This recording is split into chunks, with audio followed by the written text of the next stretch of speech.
This is the Kayak Fishing Invitation Tribute Edition to the Red, White, and Brave. Thank you very much. We appreciate you.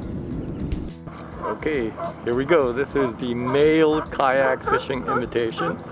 So before you get too upset at me, M.A.L.E stands for Military and Law Enforcement.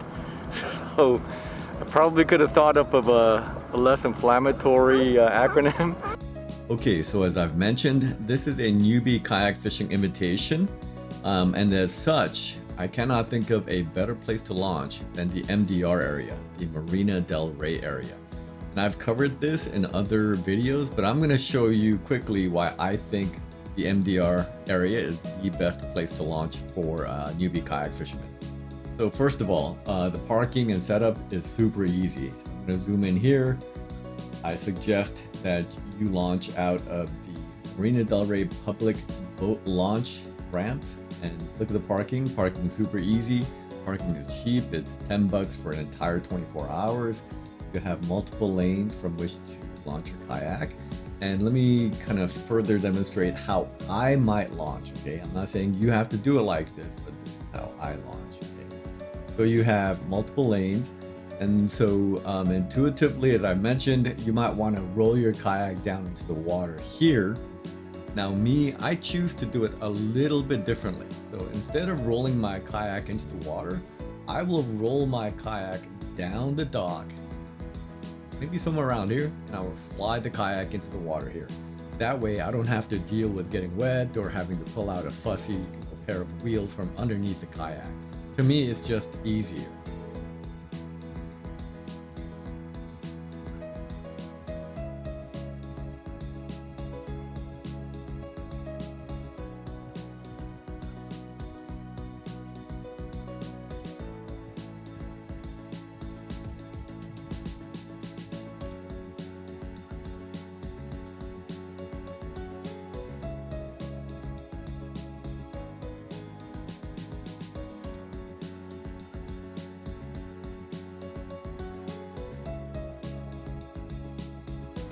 So here you have to be a little careful, especially if you have a new or a very pretty kayak, because some of these screws that hold down the stripping are sticking out. So if you drag your kayak across a screw head, it's going to gouge out your plastic.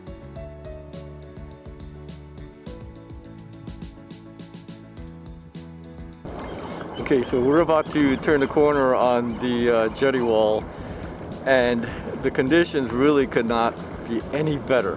So typically at the mouth of every harbor, you know, whether it be Marina del Rey or Redondo, the water is always going to be the cruddiest. It's always going to be the noisiest.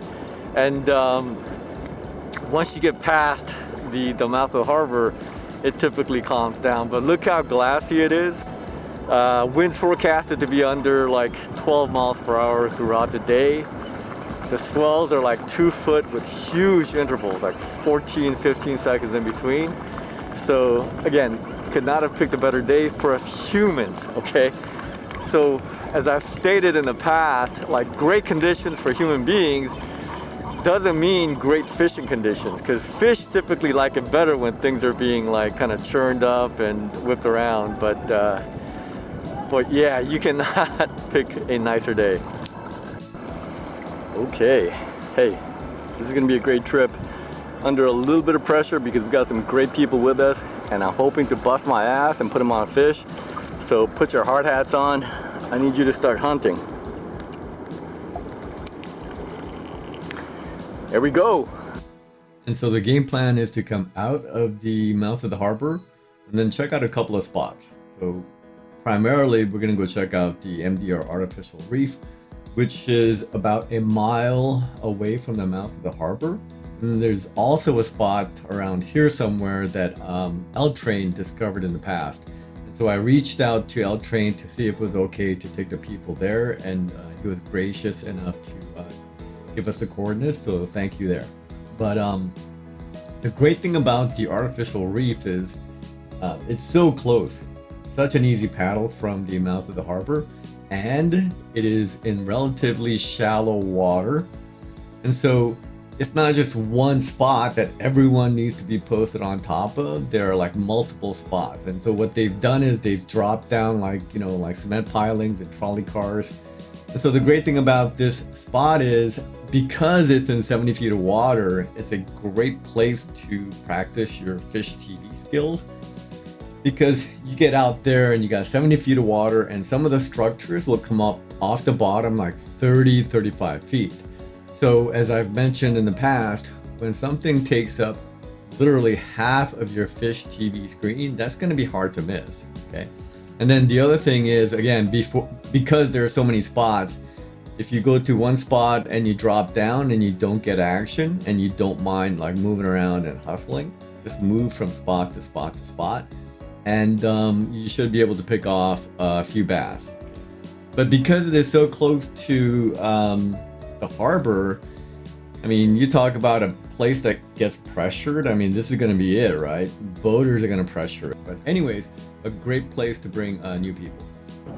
All right, so we should start seeing stuff on the bottom. Again, the vertical streaks are kelp, but we're looking for some kind of hard substrate which signals rock. Let's see here. Okay, so right there, right? See it coming up right there? Okay, right there. That's what we're looking for. Okay, so I'm going to take a little bit of time to try and describe the scene here, and I'm not going to tell you that I'm this fish finding, you know, guru expert, because I'm not. Okay, so some of this is a guesswork because obviously I can't see underwater. So I'm guessing that these light vertical streaks is kelp, okay? And then this is obviously the seafloor. Now, I don't know that this is rock because there is some dead space in between the seafloor and whatever this is. So this may be maybe a bait ball. It could be a very dense school of ocean whitefish or something like that. And maybe some of these individual squigglies are bass, okay? But the point here is, if you're, you know, paddling around and all you see is this, I wouldn't bother dropping down. I think that would be a waste of time. But if you're paddling along and you come across this, I think you definitely should drop down. And if you're the first person to drop down, I'm gonna guess that you're gonna get bit. Okay, so as I was blabbing away, Hulk gets on the board with the first little sand bass. Nice. So kind of a happening day. Now we're reading some bait. And could be a mixture of small fin bait and max. But yeah, all good signs. So here's another pattern that you should become familiar with. When you have kind of like this tightly packed pattern, mostly red, on the Garmin unit at least, it typically signifies like small fin bait, like anchovy or sardines, and then you have a little bit of like orange stuff, you know, outlining it. Those could be mackerel. Now, clearly, this is not connected to structure here. Now, if you were to see this pattern on top of some kind of like jutty structure, now that's a really good pattern because it's gonna hold fish because of not only the bait fish, but the structure as well. But, I mean, if the going is slow and you see that this pattern here, it never hurts to drop down because wherever you have bait, you're gonna have predatory fish. So you might be able to pick up maybe like a flatty or something like that. So again, you know, if it's slow and you see this pattern only, well, why not drop down and take a look? Looked into something, so that's what it looks like on the fish TV. And by the looks of the fish TV and the high frequency vibrations, this is going to be another mackerel.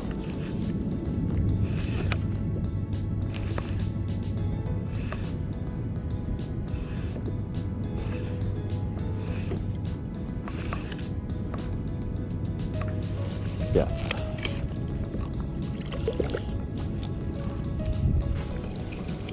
Okay, so here we go. Those are fish, these, you know, squiggly lines, and then just a little bit of structure. So you have to be able to like stay right on top of this stuff and drop straight down. Whatever it is you're fishing, bait, lures, that is the key. Yeah, so as I mentioned, like getting to the spot isn't necessarily the hard part. Staying on top of it is the hard part for new people typically. And look where Hulk is. Because he's been doing this, he understands that concept. And we got the newbies coming up behind us. So within 2 minutes, they had drifted like 100 feet. So being able to read your fish TV and being able to stay on top of the spot is probably one of the most important kind of factors if you're looking to consistently catch fish. Okay, so Hulk is on another one. There it is. Ooh, that's not bad. Nice little sandy. Here's another interesting pattern, right? That is saying that there are some fish in the mid-column. So those could be calico. Yeah, interesting pattern. And if they're mid-column like that, it means they're actively kind of doing something. Okay, here's another favorite pattern of mine. And again, this is all my interpretation. So I'm seeing like a small fin bait ball. Small fin bait as in like anchovy or sardine. But what's way more interesting is these satellite squigglies. And I think these are bass. And whenever I see like these, bass patterns like mid-column, it tells me that they're active and feeding. Okay? So because I'm a jig fisherman, I'm gonna post up right on top of them and then drop down something like, for me, like typically a Shimano Cold Sniper. And I'm ready, right? I'm not gonna wait for this thing to drop down to the floor because it might get picked up at like 20 feet, maybe even 15 feet if they come up and get it, right? So I'm gonna stop the jig at like, let's say 15 feet, give it a couple of jigs. If I don't get bit, I'm going to drop it another 5 feet and jig it a couple of times. And so again, this is an aggressive kind of a pattern for me. So if you're the first guy on top of this scene, I would expect that your lure, if you're a lure fisherman, isn't going to hit the bottom. So you got to be ready. So we're just moving and looking for just bass to pick off.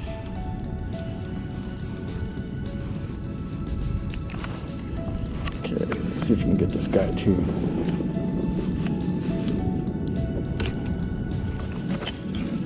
So, little calico. Yeah, not bad. Let this guy go. Okay, so we're coming up on the Marina del Rey artificial reef, and I'll show you why I think this is such a great place for newbies to practice, reading their fish TVs. If we were in 300 feet of water and you have like 20 feet coming off the bottom, it's gonna be easy to miss something like that. But when you're in 60, 70 feet of water and something comes off the bottom that's like 30, 40 feet tall, that's almost impossible to miss.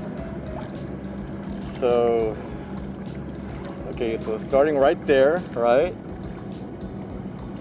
See how it just climbs up from there? That takes up so much screen real estate, that is hard to miss. And that's why it's such a great place to come and practice your fish TV skills, like right there. You cannot miss that mount. Here we go. We got Jay on a fish. It's like a pretty decent one. Yeah, so with this reef compound, it's just a matter of like moving from spot to spot. Okay, nice little bass. Okay. Yeah, not too shabby. Not too shabby. Good work. Okay, so something could have just turned on. Maybe it was the current or whatever, but everyone's getting a little bit of action now. So let's see what this is.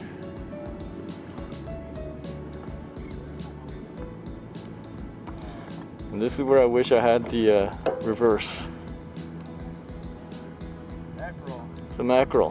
Sweet.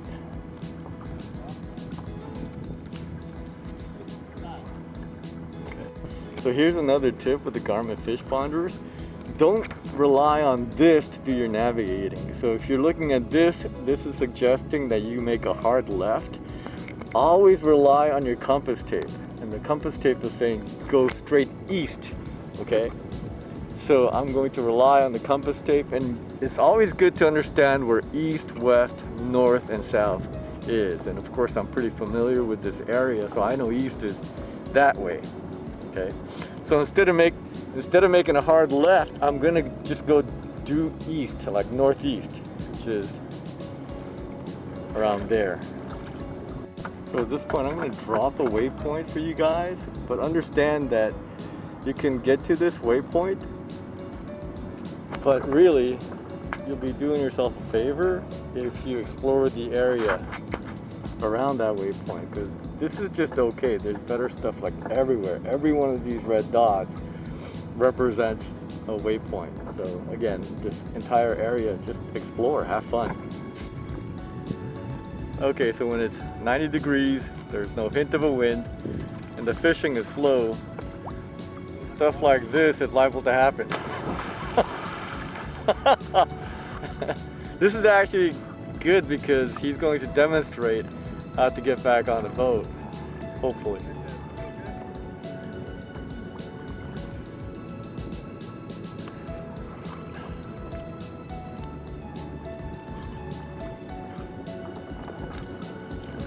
Yeah, he's a strong boy, no problem.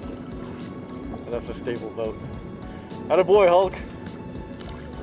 This is an okay fish. It's not a great fish, but this is better than small.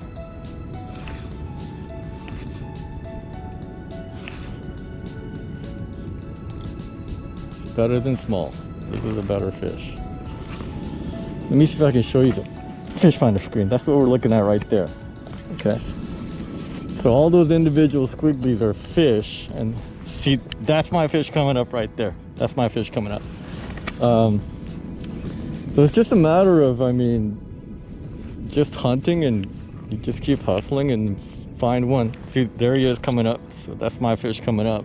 And these are all his brothers and sisters. But they're not all gonna be hungry, or they're not all gonna be in the mood to bite. So you just gotta look for the right one. Being a little bit careful. My line's not super heavy, so. Oh, he's foul hooked. That's why. So he felt bigger because he was foul hooked.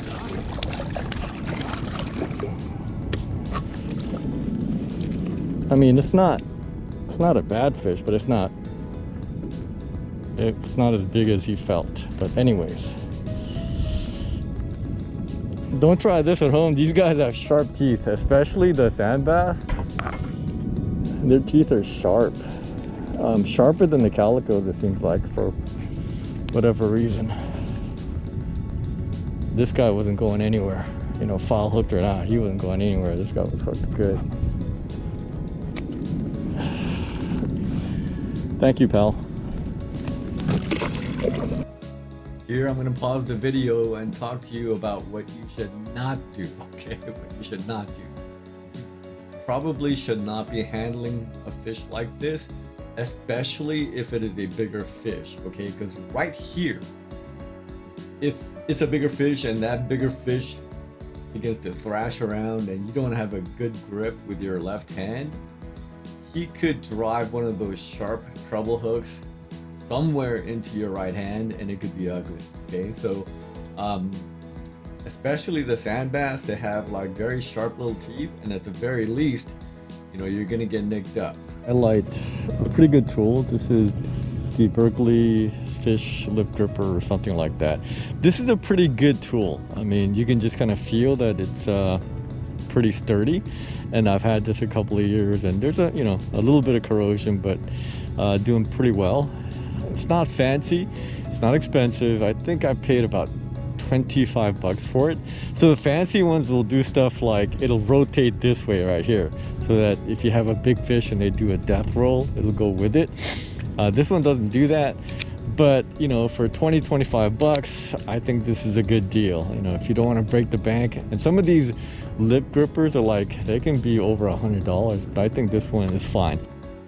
Okay, so by this point it was around like mid-afternoon, it's hot, and I was becoming restless. So I kind of started to do what I do best, which is get lost. So we're fishing here, and what I decided to do just temporarily, and I was going to circle back for the new people, but I began to paddle out and explore, and I probably got to around 135 feet of water, which is right around here or so. Now here's the issue with MDR. Between the reef and some good stuff, there's absolutely nothing. And to get to good stuff, like something that resembles the canyon at Redondo Beach, you literally have to paddle about 5 miles from the mouth of the harbor to get to stuff like this. But I'm gonna kind of chronicle what I saw on the fish finder, because it may give you an idea if you are looking to do some rock fishing. So here's the deal. I might be onto something, or I'm close, because look at all these waypoints that I've dropped, and every one of these waypoints is kind of like this. So if I can find a pattern like this, but see the red over here, that's the bottom. So if I can find a pattern like this on top of something red that juts up, then I might, you know, be on the jackpot. But I don't have the time today, but I might be close. Okay, so let me expound on this whole scene a little bit further. So as I'm paddling out, I'm seeing stuff like this. So every time I see something like this, I'm dropping a waypoint. Okay, so if I see another spot like this, I'll drop a waypoint. And I'm not dropping waypoints because this pattern specifically is very interesting. It kind of isn't. Because yeah, this impressionist layer here, okay, it's beginning to signify that you are in like rockfish territory. But the reason I'm dropping these waypoints is you're gonna find a little, you know, a little bit of this, a little bit of that, and then at some point you may come across the pattern that I described, where you have hard bottom, like jutting up off the bottom, and then on top of that is impressionism like this. There, when you find that pattern, you're almost always gonna find rockfish. So the reason I dropped these waypoints is when I come back next time, I don't have to start my Easter egg hunt all over again.